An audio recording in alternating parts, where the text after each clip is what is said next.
Bon, faut que je vous partage une idée. Pour suivre mes visites en Apple Store, j'utilise une application qui s'appelle Façade. Elle me permet de faire un check-in à chaque fois que je vais dans un Apple Store et de savoir où je suis allé, d'avoir un petit badge, etc. Bon, voilà. Et à force de l'utiliser, je me rends compte que j'ai plus d'Apple Store visités à l'étranger que d'Apple Store en France, et je suis très loin du compte d'avoir un nombre substantiel en France. Alors je me suis dit, pourquoi est-ce qu'on ferait pas le tour de France des Apple Store? Et ça pourrait être cool de le faire la semaine qui suit le marathon de Toulouse, donc à partir du 11 novembre, parce que quoi de mieux pour récupérer d'un marathon que de rester des heures entières dans une voiture à ne pas bouger. L'idée de base, elle est super simple. Ça, c'est la carte de France des Apple Store avec en doré ceux que j'ai déjà visités et en bleu ceux qu'il me reste à visiter. Après, j'ai mis tous ces Apple Store que je ne connais pas dans une liste. On peut créer des listes dans Façade et ça donne ça. Une fois que j'ai cette liste d'Apple Store, il suffit de les placer sur une page Apple Maps pour voir le trajet que j'ai à réaliser. Bon, ok, donc dans l'idée, on peut faire un Toulouse-Nantes. J'hésite à passer par Bordeaux parce que je le connais déjà. Ensuite, un Nantes-Paris. Là, il me faut une journée et demie facilement. Le lendemain, je fais Val d'Europe et Carré-Sénart et j'attaque la descente vers Dijon. Puis Dijon vers Lyon, les deux en fin de journée, je dors sur place ou chez des copains à Grenoble. Dijon, Marseille, et là ça peut être l'occasion de rendre visite à AC Project. Marseille, Toulouse. Et on passe pas par Montpellier que je connais déjà, mais c'est la même problématique que pour Bordeaux. Est-ce qu'on les fait, est-ce qu'on les fait pas? 6 jours sur la route, 2300 km, grosso merdo 400 km par jour. Pour une récup de marathon, on a fait mieux. Bon, après il y a la partie sur Paris qui me fait un petit peu douter parce que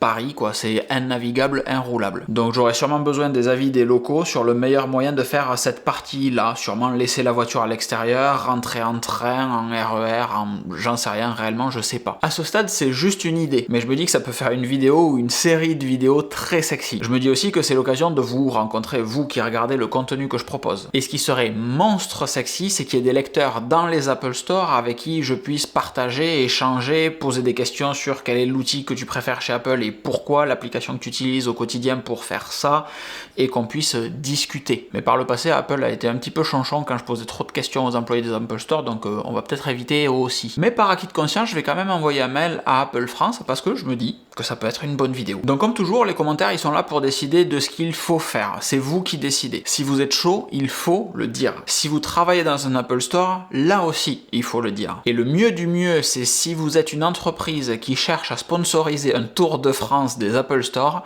là aussi, je vous encourage très fortement à le dire. Que ce soit pour une série de vidéos d'une semaine, des petits vlogs tous les jours, ou une grosse vidéo qui sortira à la fin. Et là, pour le coup aussi, vous pouvez me donner votre avis. Et à ce stade-là, j'ai rien de plus à vous partager que ça. Voilà, c'est juste un feeling, c'est juste un truc qui me trotte dans la tête depuis un petit moment, et je me dis c'est quand même dommage de passer à côté de tous les Apple Store de France, moi qui les collectionne. Alors c'est totalement une maladie, hein, c'est la journée de la santé mentale aujourd'hui, vous voyez, donc cette vidéo sort pas par hasard, mais je me dis que ça peut être cool. Et donc, vous l'avez compris, à vous de me dire si vous pensez que ça peut être cool dans les commentaires. Je vous souhaite une excellente fin de journée. Je vous laisse vous abonner à cette chaîne, à mon compte Instagram pour suivre le développement de cette idée que je trouve intéressante, à voir si vous la trouvez intéressante également. Et je vous donne rendez-vous dans la prochaine vidéo. À très vite, des bisous, ciao ciao.